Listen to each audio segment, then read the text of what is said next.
Tercer bloque, vamos a este tercer bloque. Le pido por favor háganos llegar las preguntas. Yo voy interrumpiendo acá a los expositores en la medida que voy viendo cómo encajo las preguntas. Algunas me las guardo para cuando hagamos el cuarto bloque, que es el bloque de charlar sobre todas estas ideas utilizando más el hemisferio derecho y mirando un poco lo que viene hacia adelante. Pero ahora vamos a la micro, ¿no? Y la tenemos, bueno, a Diana Mondino, yo la presenté al principio, economista, alguien que trabaja muchísimo también desde lo académico, además desde la parte de investigación económica, y que justamente está enfocada en la micro. Diana, antes de que arranques un poquito con lo tuyo y que tiene que ver con todo este flow que fuimos haciendo, ¿no? De los indicadores, de la macro argentina así tan dura como la presentó Aldo, la primera pregunta que te hago es, hay una leyenda que dice, ¿no? Que en el Ministerio de Economía, algunos de los que están manejando justamente toda esta política, dicen que cuando tuvieron que hacer microeconomía en la carrera, en la licenciatura en economía, dijeron que esa materia la obviaban porque ellos creían que en realidad la política marca la macro y la macro de alguna manera marca todo el resto, con lo cual la micro no existe. No es así, digamos, la macro es terriblemente importante, pero incide en las decisiones que toma la gente, y las decisiones que toma la gente están un poquito por la macro y un mucho por la micro. O sea, qué cosas se pueden hacer o no se pueden hacer en un país están determinadas por múltiples leyes pequeñitas. Digamos, si podés poner un toldo o no en una vereda, es una decisión del señor en qué gasta el dinero, pero no es una decisión microeconómica que ningún ministro de Economía se vaya a poner a trabajar. Pero las leyes laborales sí, todo lo que son los sistemas de educación, qué se enseña en las escuelas, cuándo y cómo se enseña, y todo eso hace que cada empresa pueda o no tomar decisiones que la haga crecer. O sea, en Argentina tenemos un montón de normas que nos hacen ser cada vez más chiquititos. Lo que estábamos hablando recién, usted escuchaba Aldo del tema de los impuestos y la pregunta de cuánto es la carga impositiva. Vos pensás que esa es la carga impositiva, que uno va y paga el impuesto oficialmente. Pero además, cada individuo, supongamos que tuvieran el 35% de los impuestos, por lo que consume, paga el 21%, y paga alumbrado, barrido y limpieza de su casa, y paga el impuesto de sellos de no sé qué historia, con lo cual la cantidad de impuesto que paga un individuo que está en el circuito en blanco es muy superior. En el sector agropecuario es muy alto. Estos estudios que se han hecho digamos, en los cultivos que tienen retenciones, que en algún caso supera el 80%. Entonces, ¿eso qué te genera? Que no te dan ganas de trabajar. O si te dan ganas de trabajar, lo haces lo poco eficientemente que se pueda, porque si sos muy eficiente y compras una máquina grande, etcétera, te sale más caro, llamas más la atención. Y entonces 10 minutos después tenés una inspección de la FIP que está haciendo algún problema. Argentina hoy se ha convertido en una economía dual. Tenés la gente que trabaja todo lo que puede en blanco, no necesariamente porque sea una persona ética y legal, sino porque el sistema realmente es muy bueno, los sistemas de control, con lo cual es difícil trabajar en negro. Y tenés aquellos que nunca entraron en el régimen en blanco y que están totalmente en negro. No sé, me pongo un ejemplo. En el sector textil tenés la salada y tenés la gente que trabaja en un shopping. Son mundos diferentes. Tenés los frigoríficos y tenés los matarifes. Tenés el que compra semilla certificada y tenés la bolsa blanca. En todos los casos tenemos dos universos que trabajan distinto. Entonces, como la recaudación impositiva que mostraba Aldo recién es sobre el total de la economía, quiere decir que si algunos pagan poco, hay otros que pagan más todavía. Eso es un promedio. El otro tema que tenemos en Argentina es que con estos impuestos, cuando él decía la mitad de lo que se paga, es como si yo, que cocino muy mal, compro la pizza a la noche para mi marido, cuando le voy a poner la pizza, la mitad se la come el vecino. La mitad es para otra persona. Recién esta mitad queda para mi marido y mis chicos. Entonces, al fin y al cabo, decís, bueno, llega un momento en que decís, no tengo ganas de cocinar yo y de comprar yo. Llega un momento en donde la gente dice, no vale la pena hacerlo. Entonces ya llevamos dos efectos. No te vale la pena crecer, no te vale la pena ni siquiera trabajar, no solo no crecer, y llega un momento en que te vale la pena salirte del sistema y comenzar a vivir de las migajas que te quedan los demás. Transformarte más en vecino es, digamos, garpa más, como dirían los chicos, ¿no? Que es el que compra la pizza que le hacen. Exactamente, y además uno dice, uy, bueno, los subsidios quitan las ganas de trabajar. Ojalá fuera eso. Hoy tenés el tema de la droga, en donde el que compra y vende droga en una esquina gana muchísimo más que lo que podría ganar con un trabajo formal, y muchísimo más que si estudiara, sobre todo porque empieza a ganar antes. Si tenés que estudiar, tenés que diferir consumo durante bastante tiempo y esforzarte para que a los 20, 25, 30 años recién empieces a producir. Esa cantidad de efectos son muy perniciosos. Las otras cosas que tenemos en Argentina, en donde somos especialistas, pero no es propio de Argentina solamente, existen en muchos lugares, es que tenemos normas que son absolutamente incompatibles. Por ejemplo, el sistema de RT como concepto será muy bueno, en el sentido que protege a una persona cuando se enferma o cuando tiene un accidente de trabajo, etcétera, pero que tiene una serie de reglamentaciones muy estrictas. Bienvenidas estas reglamentaciones. Pero al mismo tiempo, entonces, no permite, por ejemplo, que los menores trabajen. Y todos sabemos, pongo estos ejemplos porque estamos en agrositio, pero digamos, el trabajo infantil es mala palabra, pero para algún tipo de explotaciones son casi necesarias. La explotación familiar o levantar la cosecha, o sea, no digo alguien que viene levantando la cosecha de la fruta en el interior, pero qué sé yo, un productor de tabaco, él y sus 3 chicos levantan la cosecha una sola vez al año, eso está prohibido ahora. ¿Cómo se hace? Entonces, hay un montón de normas que son inconsistentes que deberíamos tratar de ir reduciendo, eliminando, por lo menos hacerlas evidentes para que ese tipo de cosas no nos pasen.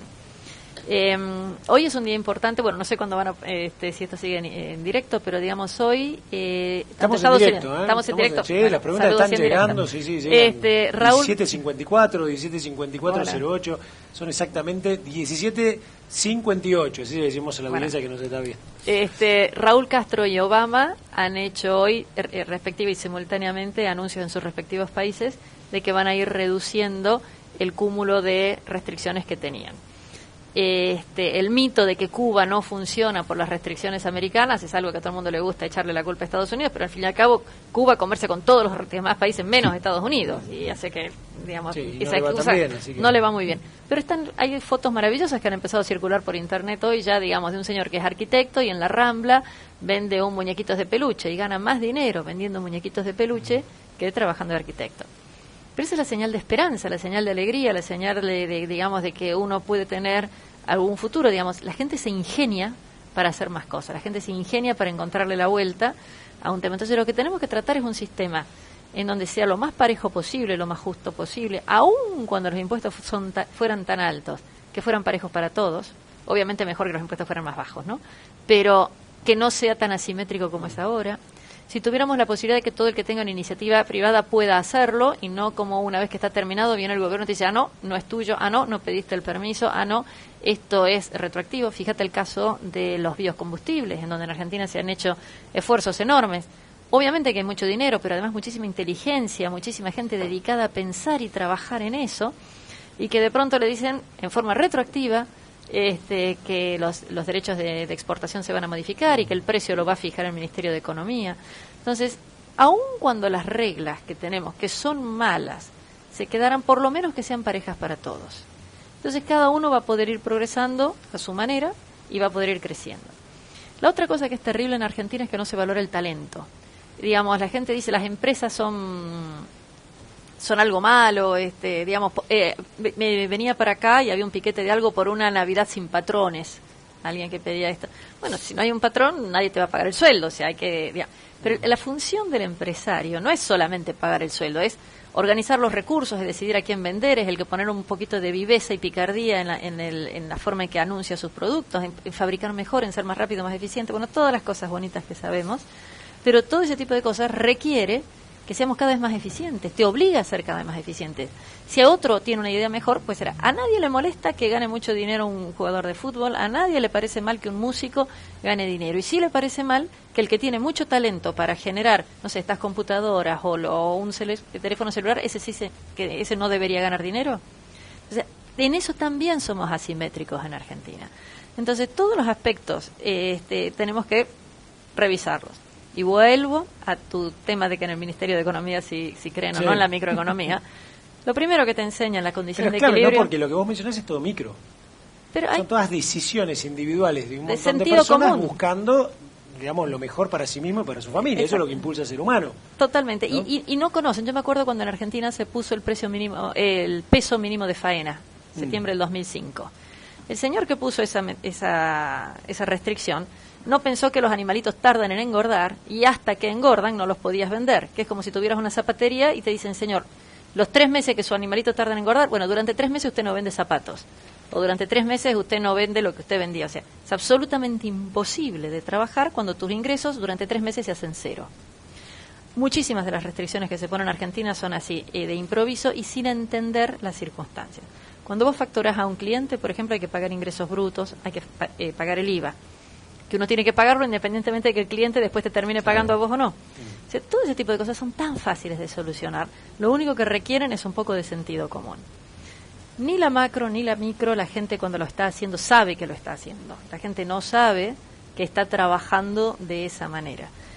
No sabe que eso se llama, no sé, expectativas racionales. Pero sí trabaja de esa manera. Y sí es función de los ministerios entender que de esa manera puede trabajar mejor. En Argentina tenemos un caso absolutamente extremo, por ejemplo, en donde nosotros tenemos leyes de educación, en donde se establecen ciertos contenidos que no son razonables para la realidad del individuo en donde está viviendo. O sea, física y química casi no se enseña en Argentina, con los cuales los chicos no tienen demasiados intereses que estén vinculados a cosas físicas. Todo eso no lo decide el Ministerio de Economía, se decide en otros ámbitos y no se están trabajando. De los amigos de mis hijos, que yo tengo chicos grandes, la mitad les interesan todos los temas vinculados con diseño, con marketing, con informática, etcétera. Maravilloso, pero no es lo único que hay en un país. ¿Cuántos chicos estudian agronomía? ¿Cuántos chicos estudian ingeniería? Eso también debería trabajar el gobierno, en tratar de fomentar ese tipo de otras profesiones también. No denostar ni denigrar las que sí están, pero tratar de mostrar estas actividades. Entonces, Argentina tiene que tratar de lograr economías de escala. Voy a tratar de resumir. Economías de escala quiere decir ser lo más grande posible. Cuanto más grande, más eficiente. Necesito tratar de comerciar. Si él hace naranjas y yo hago manzanas, estamos los dos, él no, se va a cansar de comer naranjas, yo me voy a cansar de comer manzanas, estamos mucho mejor si podemos comerciar. Argentina está cerradísima en cuanto al comercio exterior. Cuando uno dice Argentina se cayó del mundo, es porque teniendo una potencia agropecuaria como tenemos en Argentina, nuestras exportaciones son minúsculas con respecto al resto del mundo. Pudiéramos tener muchísima más actividad. Argentina necesita también muy rápidamente poder establecer adelanto tecnológico. Hoy muchísimas de las tecnologías se desarrollan en otros países o las propias que se desarrollan en Argentina, y por no tener leyes de patentes adecuadas no las incorporamos.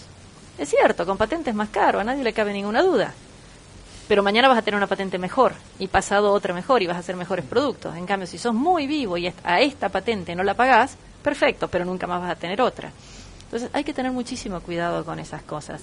Es claro que lo que tenemos nosotros en una cadena de valor, pongo un ejemplo, desde la vaca hasta que está el yogur y alguien lo puede comprar para dárselo a sus chiquitos, pasás por un montón de cosas, usás electricidad, usás caminos, usás camiones, usás distribución, usás publicidad en la televisión, usás un montón de actividades.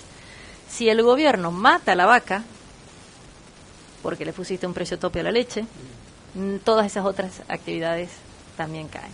Este es un ejemplo muy claro y muy fácil en un canal como Agrositio, pero realmente lo que estamos haciendo es oprimiendo. Es otra cosa que Argentina hay que tener, mejores economías de escala, todas estas que dije, y sobre todo la regulación en el punto final, nunca al principio de la cadena. Eso es absolutamente de libro. Si uno quiere tener algún tipo de actitud, siempre al final. No me mates la vaca. Claro. Discutamos de cómo se tiene que vender el yogur, pero primero tenemos que tener yogur. Todo ese tipo de actividades en Argentina están en una situación casi de apoplejía. Hay un montón de actividades que no se pueden hacer. Pongo otro ejemplo, cuando venía para acá, leo en un municipio del interior en Santa Fe que se está pensando el municipio en poner una fábrica de quesos. Y, digamos, la noticia era muy auspiciosa, muy elogiosa. Y a mí me pareció un disparate, porque, digamos, si el municipio se pone a hacer queso, ¿qué incentivo tiene para hacerlo bien? ¿Y qué va a pasar con la fábrica de queso de un señor que puso su capital, que contrata personal? O sea, no hay ninguna posibilidad de que con alguien que tiene todo subsidiado, que le dan el terreno, el capital, pueda competir. Entonces, el Estado tiene que trabajar en reducir todas las restricciones que tiene, permitir la libertad en que cada uno pueda contratar libremente, no solamente del dólar. El dólar es realmente una cosa que todos la vemos, pero hay muchísimas otras cosas similares en donde hay prohibición, que, bueno, simplemente con eliminarlas, la señora que está en el Ministerio de Economía van a estar mucho más contenta. Diana, a mí cuando vos hablabas me surgía una palabra que me parece que nos está faltando en la Argentina, que es el espíritu emprendedor, el entrepreneur, ¿no? O el intrapreneur dentro de las empresas, el emprendedor dentro de las empresas. No hay duda que no podemos tener 40 millones de empresas, porque si nadie quiere tener un patrón, alguien tiene que Yo creo que no nos falta, nos sobra. Argentina está sobreviviendo gracias a un extraordinario espíritu emprendedor de todo el mundo. O sea, todo el mundo trata de encontrarle la vuelta y cada vez que hay una restricción vuelve a surgir la forma de tratar de obviarla, de solucionarla, de mejorarla. Mi punto es que podríamos estar muchísimo mejor. Tenés muchísimo talento dedicado a cómo consigo un ROE para tal cosa, cómo consigo el permiso para tal otra. Ahora hay una cultura y una contracultura, ¿no? Porque también se presenta esto de gente que quiere hacer, otra gente que quiere absorber lo que el otro hace y otro que flota, ¿no? Digamos, bueno, tenés un mensaje perverso que te están diciendo que el que acumula es malo. O sea, fíjate cuando se pone el cepo, se dice está prohibido atesorar. La palabra atesorar suena a rico MacPato quedándose con todas las moneditas de oro. O podés ahorrar y eso le sirve a otro para tomar crédito, ¿no? Pero además, ahorrar es diferir consumo por si se me enferma un hijo. O sea, necesito tener fondos no para irme de vacaciones, sino por si pasa algo, por si quiero arreglar la cocina y el baño. O sea, el tratar de tener dinero guardadito por si pasa algo es fantástico. Más dinero por si quiero ampliar mi fábrica, mucho mejor. Más dinero por si quiero irme a vivir a una casa más grande, todavía mejor. Entonces, pero eso o ponerla en el banco. Claro, pero todo eso se ha puesto como algo pérfido. Ponerla en el banco es para que otro señor se pueda comprar un remis, para que otro señor pueda trabajar. Y que cuanto más gente ahorre, también la tasa sea más baja, porque va a tener más abundancia de oportunidades de Hablamos crédito. de traer inversiones a Argentina. Obviamente que es valiosísimo que se haga. Pero también es una inversión el señor que maneja la combi, que lleva a los operarios a Vaca Muerta. O sea, eso también es inversión. Cada uno dentro de sus posibilidades. Entonces, en Argentina limitamos todas. No solamente limitamos que venga alguien con varios miles de millones de dólares a hacer una represa. Estamos limitando todas las pequeñas actividades. Te pongo un ejemplo. Un señor tiene un taxi. Algún día el taxi o lo va a chocar, o se le va a poner viejo, o va a estar destartalado, lo tiene que cambiar. Dentro de 10 años ese taxi ya no sirve. ¿Cómo ahorra para comprarse un taxi nuevo? ¿En qué ahorra para comprar el taxi nuevo? Su única opción es meterse en un plan de ahorro que es carísimo. O sea, no podés ni siquiera mantener tu fuente de trabajo con lo que tenemos ahora. Una heladería, algún día se le va a romper la heladera. ¿Cómo guarda dinero para comprar una nueva? Hoy tenemos un sistema en Argentina de que si hay un despido hay que pagar una indemnización. ¿Cómo hace la empresa para ir haciendo una reserva por si tiene que hacer un despido para guardar eso? ¿En qué guarda ese dinero? Todo ese tipo de cosas están en Argentina absolutamente complejas y las damos como un hecho normal, a nadie le sorprende eso. Si algún taxista nos estuviera escuchando, seguramente él nunca se puso a pensar que tiene todo este tipo de dificultades. No le corresponde a él pensarlas. Para eso están nuestras autoridades, para ir eliminando estas dificultades. Y no te digo nada si un matrimonio joven se quiere casar y comprar un departamento algún día. Eso es francamente onerosísimo en Argentina. ¿Por qué? Deberíamos facilitarlo. Muy bien, muchísimas gracias, Diana. Bueno, con esto terminamos el tercer bloque. Veo que hicimos un flow, son 6 y 10 minutos para los que nos están viendo en vivo, pero para el que nos va a ver en diferido también, nos van a quedar como 4 bloques bien armados. El primer bloque con Martín Lago, toda esta parte que tiene que ver con el índice de calidad institucional, el índice de libertad económica, todo esto y cómo influye. No lo mismo estar en el puesto número 30 o en el puesto número 17 que estar en el puesto número 120 o 130. Y eso es la otra pregunta que uno se hace, ¿y cómo impacta en el día a día? Y porque impacta en la macro, que era lo que mostró muy bien Aldo Abraham, ¿no? Cuando uno mira reservas en el Banco Central, niveles de inflación, niveles de endeudamiento interno y externo, uno se da cuenta, me parece que, algo anda mal en todo esto, ¿no? Y uno dice, ¿y esto cómo repercute? Y repercute en el mundo real, porque el mundo real somos usted y yo en cualquiera de las actividades que hagamos, desde un taxi, ser productor agropecuario, tener una fábrica de caños sin costura, tornillos o lo que sea. Es decir, todo esto nos repercute a todos nosotros. Y eso lo vimos con Diana, que nos lo explicó muy bien, porque pasó por cada una de las áreas que en realidad que tienen que ver con la problemática, y yo me sentía muy identificado como una pyme, de la que tenemos todos los días. Sin duda, si hay gente del sector agropecuario más, se nota que Diana maneja las variables del sector de los agronegocios también y eso nos ayuda mucho.